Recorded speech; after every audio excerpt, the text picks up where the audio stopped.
Folks, welcome back. It has been roughly 84 years since I've been here, and I'm happy to be back. And if you can't tell by the thumbnail or the title or my hat or those hats, today we are talking about one of my favorite shows on probably any streaming service. We are going to be talking about Shoresy, with the newest season just coming out late last month or early no with the new season coming out and fresh off the heels of the Florida Panthers winning the Stanley Cup. I figured now was as a good a time as any to talk about one of my favorite not only sports shows but just shows in general. If you're unfamiliar, Shoresy is a spinoff of another show on Hulu called Letterkenny, where it's just based on like a small town. And in Letterkenny, there's two guys that play in like an adult hockey league. These two guys are terrorized by a referee who goes by the name Shoresy. Riley, should have heard your mum last night. You sounded like a window closing on a Tonkinese cat's tail. Sounded like... Shoresy, the show, obviously, extends what he has going on beyond being a ref in this adult league. So in Letterkenny, anytime he's on the screen, he's constantly talking trash. He's like, no matter what anyone says to him, he always has like the quickest, like wittiest comeback you could possibly imagine. And it's always hilarious. And so this show follows him, and he plays for a team. He plays in I guess a different adult league type situation. But he plays for a team called the Sudbury Bulldogs. The show is based in Ontario, Canada. I don't know if that's a real place. I'll put something up on the screen to confirm or deny that. But it's based in a place called Sudbury, and he plays for the Sudbury Bulldogs. Let's just get right into it. Starting off season 1. Let's go. Do it. The show starts out, the Bulldogs are bad. They're run by 3 women named Nat, Zieg, and Meeg. They're just not good. They just don't have the talent. They've just got these like really like mid people on their team. Their coach is a guy they just call Michaels. His name is Mark Michaels, but everybody calls him Michaels. And basically the team is so bad that like they're on the brink of folding. Team being bad. Sound familiar? My North Carolina people.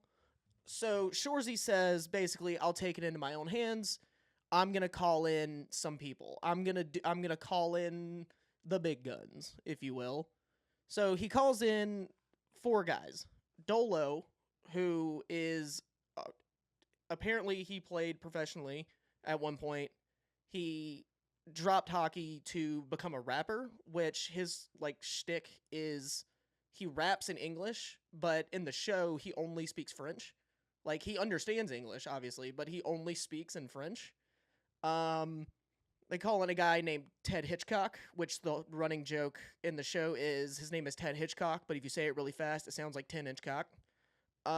They get another guy named JJ Frankie JJ who speaks 0 English. Only French. And a buddy of Shoresy's name, he goes by Goodleaf, but they call him Goody. And his main thing is he's very subtle. Like anytime anybody is like getting like too worked up, he always just says, settle down. Or, have you had like this food? It's unbelievable. That's just like his thing. I don't know. So basically, in fear of them folding, Shoresy tells Nat and the girls, we'll never lose again. Don't worry about it. Like, we'll never lose again.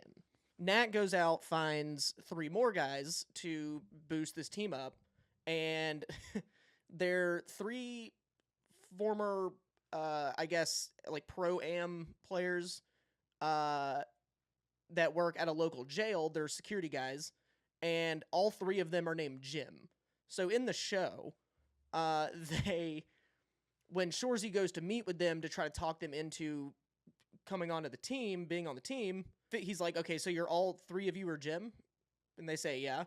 And they're like, okay, we'll come up with nicknames. And none of them want to go by anything but Jim. So throughout the entire show, anytime he addresses one of them, he addresses all of them. So he always says Jim, and then they respond, Jim, they respond, Jim, he responds. And then it's just a running gag throughout the show. And then, so later on, they need a goalie. So Nat goes to employ the help of Michaels, the former head coach, and he apparently was like a really good goalie at one point. So she says, who would better else to do the job than him? He's already somewhat familiar with the team, this and that. They then need to sort of rebrand themselves. So they order new jerseys, and they start calling themselves the Sudbury Blueberry Bulldogs. And this just basically is the plot for like just a bunch of different names. Like throughout the show, there's different people that come up with like a bunch of different names that are just funny. For instead of the Sudbury Blueberry Bulldogs, they're like the Banana Boat, like whatever, or there's always something. Everybody's got like a different joke, like a fake name that they give them. So early on in the show, there's this like fake like hockey like analyst show called Bro Dude, which is just fitting, I guess. And they talk about how Shoresy is the dirtiest player in the league, and how he has this thing where like he'll go, if he gets into like an altercation with people at like a bar or something, he will go into the bathroom and slam their face into the top of a urinal, and I forget what they call it, but this will come back to bite him at some point. So after he does that, later on in the season, it comes back, and this guy who Shoresy assaulted in the bathroom gets his buddies, and they basically go and they intercept Dolo, Ted Hitchcock, and Goody. And they basically get into a fight with them while they're supposed to be at a game.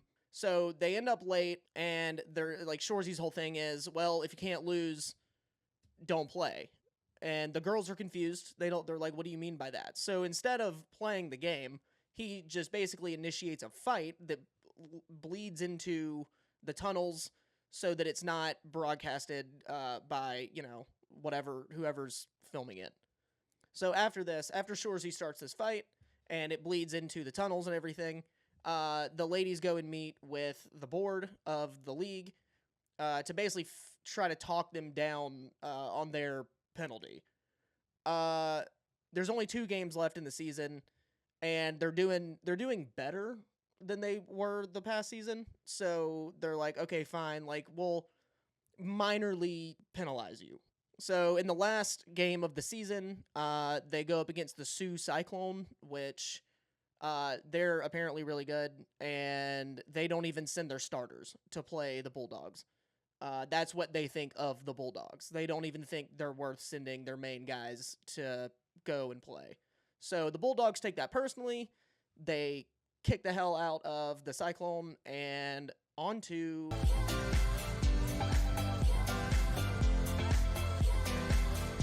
So after beating the Cyclones, the Bulldogs are now on a 20-game win streak. The league record is 24.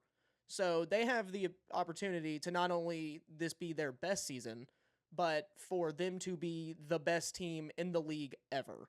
And they say that a lot in the show whenever it comes up. There's also this like subplot of them doing like a calendar. They're doing like a shirtless, like the firefighter type situation, like shirtless calendar thing, just to sort of make like an extra little bit of money on the side. So as I mentioned in the beginning of the video, Shoresy is a ref. He refs in this show. He refs like a high school league, and he's got these 2 guys named Liam and Corey, who he is constantly talking trash to, the same way that he did Jonesy and Riley in Letterkenny. But they talk trash back. He talks trash, and it's just back and forth all the time. So basically, over time, they sort of become like social media managers for him and the Bulldogs. They start kind of just recording like the fights that happen and stuff like that and putting it on YouTube. And they sort of start to gain traction that way as well, as opposed to just being on a 20-game win streak and winning the No-Show Cup. I guess it's called the No-Show Cup. It's the big trophy. I'm assuming that's what it looks like, a cup. It looks like a fake Stanley Cup. But they sort of start to gain traction that way as well. At this point, they're 3 games out from finishing 24-0, which is the league record. But standing in their way, they have the Sioux Hunt, which is apparently a team based in Michigan. And in the show, I don't know if this is... I've never played hockey. I've never even put skates on. So I don't know the super logistics of the show. But in the show, the Sioux Hunt come from Michigan, and apparently Canadian hockey players and American hockey players hate each other. They do not like each other at all whatsoever, especially the Sioux Hunt. And also at this same time, there's these 2 announcers that for some reason are like following Frankie JJ around, the French guy that I mentioned earlier. And one of the guys, there's these 2 announcers, and they only speak French, but it's like funny French. Like it just like nothing, like I don't speak French obviously, but like everything they say does not sound real. And I don't know if that's what, like, I guess they were trying to do that, but like, I don't know. It's just like a funny little side thing. They're basically calling the game and like analyzing the game as like play-by-play guys. No, don't do that. Non, non, non. Il n'y a pas de place pour la violence C'est la guerre. avant le jeu. C'est la guerre. C'est la guerre. C'est la guerre contre les Oh non! Bulldogs et les Quelqu'un Norsemen. doit protéger JJ. Oh non, non, non, ça va mal à la chope. Peut-être Ça va mal à la chope ce soir. de la guerre. And fun fact, because I do love me a good fun fact, one of the guys in the show, his name is Jacob Tierney. He is also one of the co-creators, writers, and directors for Letterkenny. So him and Jared Kiso, who's the creator of this show, and also one of the co-creators of Letterkenny, he brought him back, and he's got him playing just like this little like side like sub character in this show too, which I thought was kind of cool. After these games, there's this kid named Jory Jordan who does sort of like these post-game things, and he has, I think, like a YouTube channel or something, and he interviews players and stuff, and everything that he says is like oddly like aggressive. Like I don't not passive aggressive, but it's like discreetly offensive. Everything, like the questions that he asks, and he asks them like super fast. So like the person almost has no time to really respond genuinely. Any questions? This one comes from local realtor Brandon Town. Great job on the calendar. Thanks, buddy. Appreciate that. You understand that's out there forever now? Think you'll have kids one day? Maybe you can't. If your kid came to school and said, hey, look at this calendar, it's your dad. Can't get much worse than that. Only if you got a name like Jory Jordan. So basically now that the Bulldogs are good, they sort of get too comfortable with where they're at. They basically say, oh, you know, we're really good. Like, we can just kind of coast from here. Like, it is what it is. So with that being said, what they do here is basically, as Shoresy says in the show, If you want to hammer ass all day, you can't be dogging it come game time. they've been hammering too much ass. There's a big, not like a big, but like there is a sexual factor in the show, of course. I mean, it's hockey players. He and Shoresy and some other people say, you know, they've got weak legs in the third because they're already playing a period between the sheets. Never got any legs in the third because you already played a period between the sheets. So basically, this is when Shoresy starts preaching accountability. You know, basically, stop. Basically, just like stop, so you can be at your full potential for the games. In the meantime, while that's going on, the gyms, Jim, and Jim, as I said, they work at a jail, and they have like this like trivia night or whatever, where the 3 of them go up against like a few of the prisoners, and it's just a trivia, like a basic like Canadian trivia game, and they're kind of slacking, so they need a 4th. So they basically get the team together, and they're trying to find someone on the team that can come and be the 4th on their trivia nights, and they can actually like help them out. After they do this, they figure out that Michaels, the goalie, former coach, is the smart. Like he knows everything. Every question, every like mock question that they did, he's got it. So he comes on and he is now like their fourth when they do their trivia nights. And he gets every question right. There's also another little side plot happening with JJ Frankie. JJ, the guy who only speaks French. He basically is known in the show for dating like the hottest Quebec models, like the hottest models in like all of Canada. He's known for that. And so there's like this weird like reality show type thing going on, which, again, fun fact, is if you've watched The Boys, the lady who plays Sherry, or as Frenchie says, Cherie, she is actually the host of this show, and she speaks nothing but French. And later on in the series, you see where everyone that's on this little like reality show, basically all it is she invites all his ex-girlfriends on, and they talk to each other about him. It's kind of a nightmare, if that's what it is. And I just thought that was interesting that she plays that character. So, speaking of JJ Frankie JJ, it turns out that he is a hit in the gay community in Sudbury. So there's a gay club that wanted to have him come and like make an appearance, and so he and the team all show up, and it leads to one of my favorite scenes in the whole show. This show is so good. The editing, the directing, whatever it is so good with the way that they use music, and the music that they use is very fitting, if that makes any sense. Here we get, in my opinion, one of the best scenes in the whole show, where there's just I Got You by Duke Dumont is playing, and everybody's dancing. It's like the whole cast is together, and everybody's just having a good time. It's just high vibes. Vibes are immaculate. It's just an awesome scene, in my opinion. So, as I had earlier mentioned, another subplot, there is a reporter lady in the town that Shoresy is in love with. Her name is Laura. She's just like a journalist. She knows that he's in love with her, and she like, as witty as he is, she gives it right back to him every time. I mean, they're honestly perfect together, but she always shoots him down.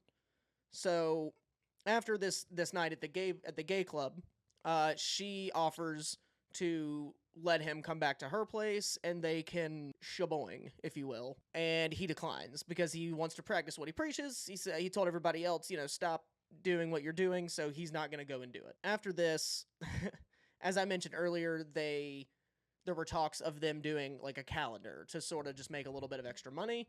So they do it, and they're all and the whole team's there, and they are just like fully clothed, whatever. Shoresy shows up, and he is like orange, like like Donald Trump orange. Like it's hilarious. It's like everything like but his ears, and he just looks ridiculous. And his whole thing is they ask him, why did you spray tan yourself? And he says, well, if I'm a hot chick looking at a calendar of a bunch of dudes, I figured they'd all be like sprayed down and, greased up and hot. So they make a bunch of jokes at him about that. Shoresy then, he goes and meets up with his family, which he and all of his siblings are all adopted.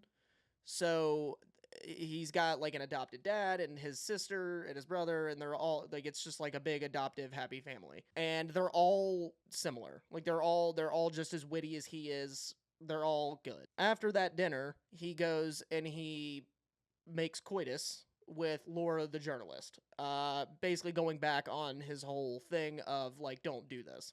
So now, after all that, they are off to Michigan. They're going stateside to play the Sioux Hunt. And if they win this game, they complete their 24-0 record, making them the best record ever in the league. So they have the ability, like I said, to be the best ever in this league. They go, and they're kind of slacking at first. I guess in like the first two periods, they're kind of rough.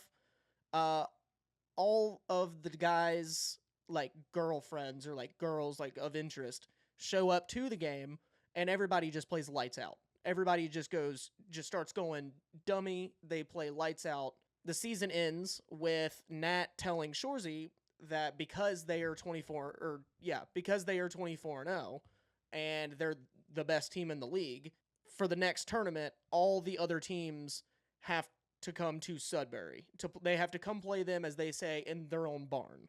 So that brings me to season 3.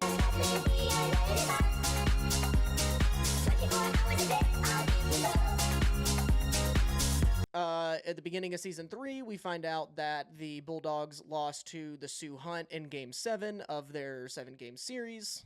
They just couldn't pull it out, and everybody's bummed out. Everybody's injured. Nobody, it's just bad. Everything's bad. And early on in the show, in this season, they keep hinting at the no-show record party, which we see little glimpses of. They say it, and then there's these little glimpses of them just getting, obliterated drunk. So we don't really know what happened, but, we know it was crazy. And the running joke is, should we get drunk? And then they would say, no-show record party drunk? I don't think we should get that drunk. And so I want to know what that's all about. So they go out, and they're basically trying to strategize. God, can I talk words? And they're just at a bar somewhere, and the Sioux Michigans show up, and they've got their cup because, the big cup, because they won. So they're technically the champs, and the Bulldogs are runners up. And they just start talking trash, and it's a whole thing. So in this season, in this tournament, they'll be playing 5 teams. There's only 6 teams in the whole league, the Bulldogs included, but they will be playing the Brooks Barrelmen, the Charlottetown Reds, Von Canedesi, which are Italians, the Sioux Hunt again, and I'm not even going to attempt. I'll put it on the screen. I'm not even going to attempt to pronounce this, but I think it translates to the Rodon Rapids. It's just super French, and I don't want to look stupid. So on the side, as another little, basically look better in the community's eyes, Nat organizes these webinars and seminars that the Bulldogs can do, where basically it's just a outreach, with the kids kind of thing. Do a little interview, a little Q&A, with kids, and get them kind of interested in hockey and that whole thing. In the meantime, Laura, the journalist that Shoresy's in love with, is basically interviewing the best player or a captain from every team, because since they all have to come to Sudbury, she can just kind of meet them at the arena and just interview them there. She meets with the Freezer twins, which basically they're just goons. They're just big guys that hit good. Wait, pause. They're just big guys that just fight and whatever. There's also a guy that plays for the Charlottetown Reds that they call Gorgeous Gallant. He's he looks like something out of a Hallmark movie, and everybody thinks he's super beautiful. And then there's another guy that plays for the Italians named Sly Silvestri, who is allegedly the dirtiest player in the league. And he's very cutthroat, straightforward, no BS. First game, they play the Charlottetown Reds, and Gord Gallant, the beautiful man, before the game comes over, and he's being nice to Shoresy, they're stretching, and he comes over and he says, hey, we could offer, I can't remember if it was lobster or crab. They get it confused in the show actually. He comes over and he's like, yeah, well, we offer that, to the hosting team, if you guys want to get dinner, whatever, as a team, it's just a warm gesture to the host. Shoresy then proceeds to be like, why are you talking to me? And just and almost start a fight with him, because that's just Shoresy. So now after that, they beat the Charlottetown Reds. And now that they're actually good, they start getting, endorsements and sponsors and stuff like that. And one of them, which I'm pretty certain, one of them is they're doing an ad. One of the episodes opens where they're doing an ad for a used car dealership. And they're trying to shoot a commercial for it. And I'm 100% sold that these are legitimate bloopers, because they that seems like genuine like laughs that they're doing in the show. We can see you try not to smile. Wow! Check out this half-ton sporty short box. You guys look like toddlers who just fill their diapers. Wow, check out this sporty half-ton short box. Half-ton sporty, Wow, check out this half-ton sporty but still say short box. short box. Fuck me. This is going nowhere. Just let them do it smiling. Fine. Do it smiling. Are you gonna say action? And since, as I mentioned, they were doing these webinars and seminars, one of the first things they push is like good nutrition. You know, they want to tell the kids, you know, to eat well and eat healthy and all that kind of stuff. So that, because of that, they're now doing that themselves. And nobody likes it, of course, because, like, who likes to eat healthy? On to the next game. They're now playing the Von Canadesi, which in the show, their whole team is Italian. And so in the game, at one point, Sly Silvestri, a.k.a. the dirtiest player in the league, checks one of the guys on the Bulldogs, knocks out his 2 front teeth. It's gross. It's pretty bad. Basically, then the Bulldogs start arguing over, like, who's going to basically kick his ass. Like, who's going to do it. Because, like, they all want to do it now. Shoresy, throughout the game, as Sly is sitting on the bench, he comes over and he talks a bunch of garbage to him. He's like, you know, somebody's going to get you. You can't run forever, you know, yada, yada. As soon as Shoresy turns his back to, you know, turn to the face-off, or the puck drop, excuse me, whatever it's called, Sly jumps the wall and just baseball bats Shoresy in the ankle.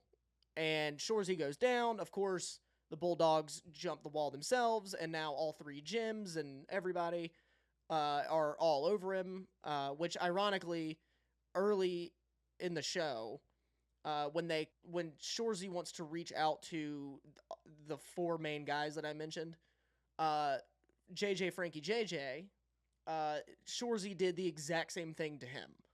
And so it's kind of shocking in the beginning of the show that he even agrees to come and play for the Bulldogs, because Shoresy basically was this dirty player that did the same thing to him. Just a little side note. Going into the next episode, we finally get some sort of context on what happened at the record party. So basically, they won, they've got the big cup with them, and they go out and they just get super drunk. They're going to celebrate, they're having a good time. Shoresy smokes a little bit of weed, and he goes and he passes out on the bus. And so, since he passed out, girl on the bus that was in there being intimate with JJ Frankie JJ gives him, as they call it, nose beers, which, if you know what I'm saying, that's a little bit of stardust. Shoresy is just like, up, we're good. He's back in the bar, he's drinking, he's talking to everybody, it's, you know, whatever. After this, since they all were drunk and taking drugs, the whole team ends up on the bus, and they are all just mega chilling. Like, they are super ultimate mega chill, like, having a great time. And they all start to say that, like, they're hot. They're, you know, I'm hot. I feel like I can't cool off. So then they all agree to just take their pants off for some reason. They feel like that'll help them.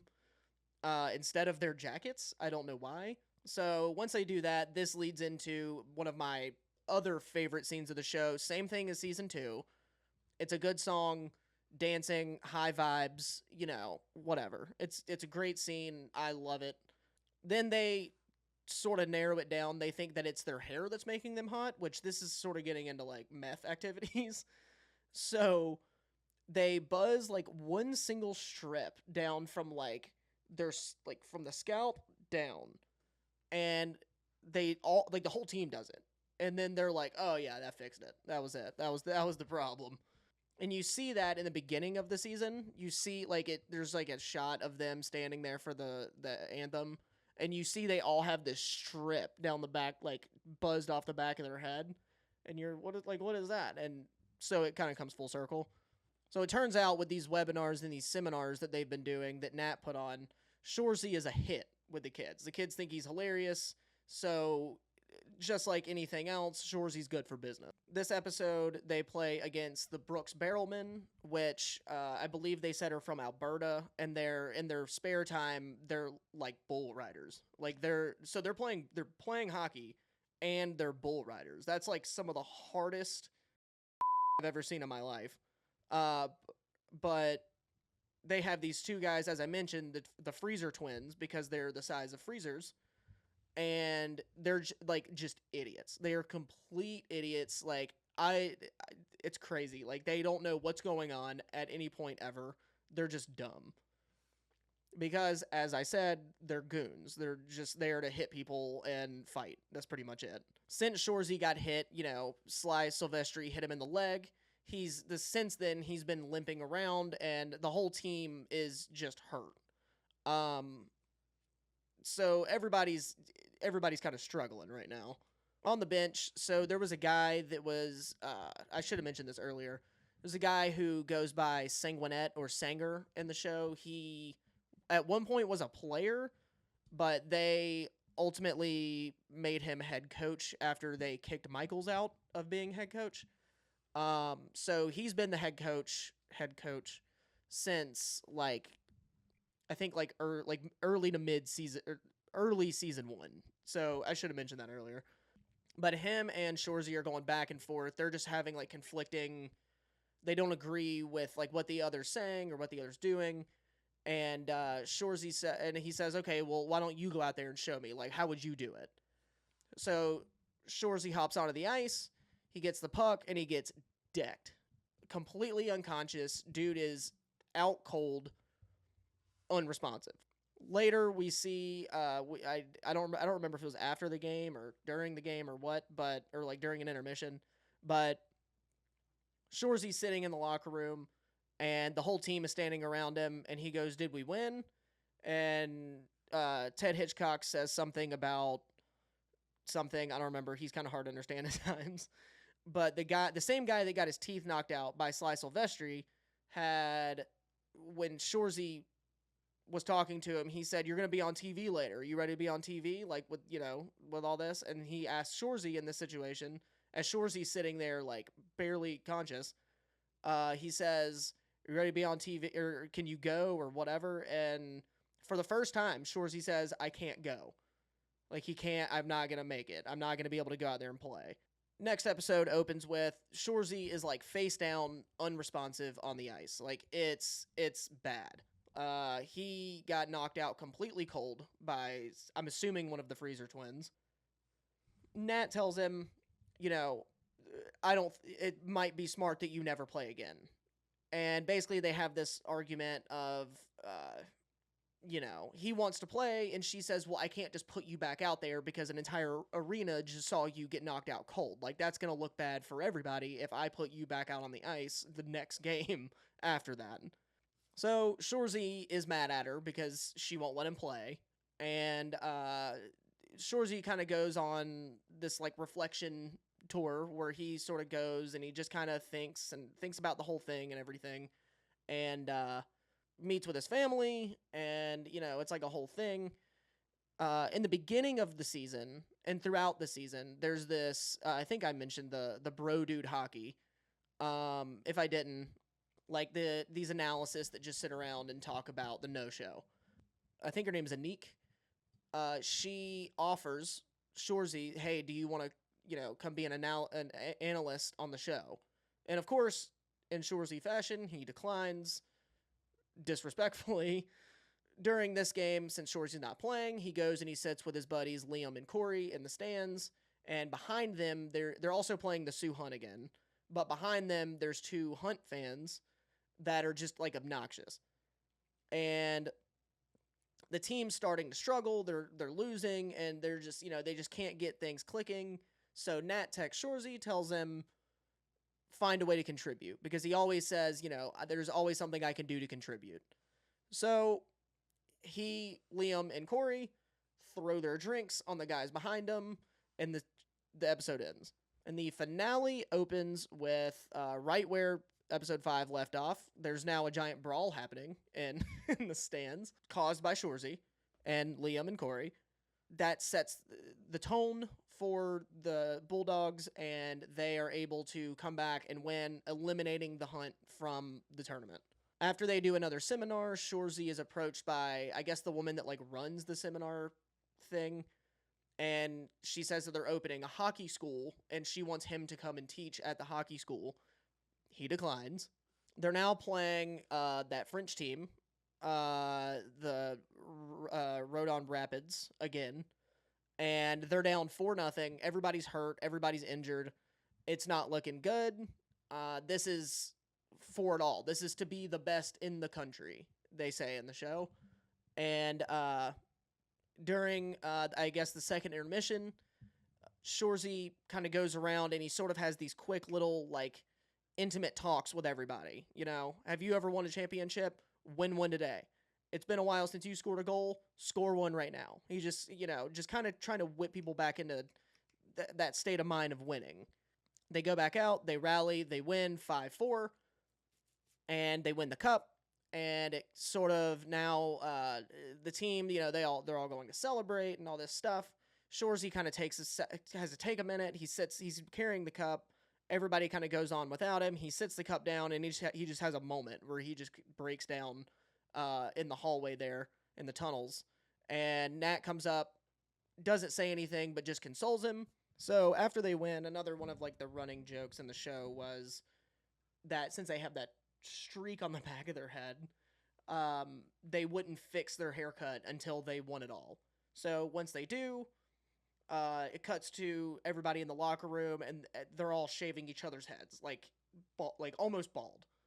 And after that, Shoresy is talking to Laura, the journalist lady, and she's like kind of fascinated at the fact that like in hockey, dudes can play each other for, you know, a 7-game series, and then at the end of it, shake hands and it's all good. It's, you know, it's nothing personal. I think they're eating the lobster that the guy from the Charlottetown Reds offered him earlier before Shoresy tried to fight him. And after that, Shoresy is offered a job at Bro Dude, where they, again, want him to come be an analyst and just talk about hockey. After that, he's in the office with Nat, and she asks him, you know, how much do they offer you? He says, why? And she says, because I have to match it. And he's like, what are you talking about? And she says, you're going to coach. And then cuts to black. It's shot back at Shoresy, cuts to black. And then there's just a title screen that says, this is the end of Shoresy. And then another one pops up below and it says part 1. So far in 3 seasons, that is Shoresy. So, final thoughts in conclusion at the end of the day. Like I said, this is, in my opinion, I think this is one of the funniest shows on the entire platform of Hulu. I'm sure if you're a hockey fan, you're very familiar with this show, or at least heard of it. It's extremely well written. It's very witty. It's very quick. It's very funny.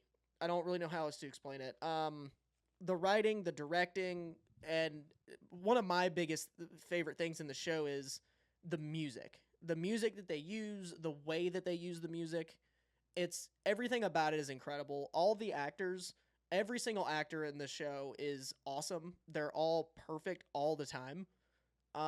They all just play their certain role beautifully with no issue. There's not really anybody that you hate. There's people that you might love, but there's not really anybody in the show that you just, you know, despise. I think it is one of the best written, directed shows on the entire platform. If you're not into hockey, I've also watched other reviews on it. It is a very hockey accurate. When there's the scenes where they're playing hockey, it's not corny. You know what I mean? It seems like real hockey, even though it's just, you know, like AAA whatever hockey. It seems like the shots that they use and everything. It seems like legit hockey. and I appreciate that a lot. So I guess going forward, we'll get a part 2, maybe. I hope. I don't know when that'll be. Like I said, this season just came out, I think, on like the 21st or something of June. So who knows when we'll get a part 2, but I can't wait for it. If you haven't seen it, go watch it. If you want to kill some time after you do that, and also these they're only 30-minute episodes, and they're only 6-episode seasons. So I mean, you could sit down and knock out a whole season of this in like a few, maybe a few hours. That is one of the things that I kind of hate about it, is like the episodes are so short and there are so few of them. But overall, it's a great show. I highly, highly recommend it. Especially if you're into hockey at all. I highly, highly, highly recommend it. It's a hilarious show. Again, well written, perfect use of music, filming and editing and all that good stuff. This has been my long-awaited return after 84 years. So I hope you guys enjoyed this. If you didn't, I don't really care, because it's my video. Enjoy the rest of your day or night or whatever it is, wherever you are. And thanks for watching.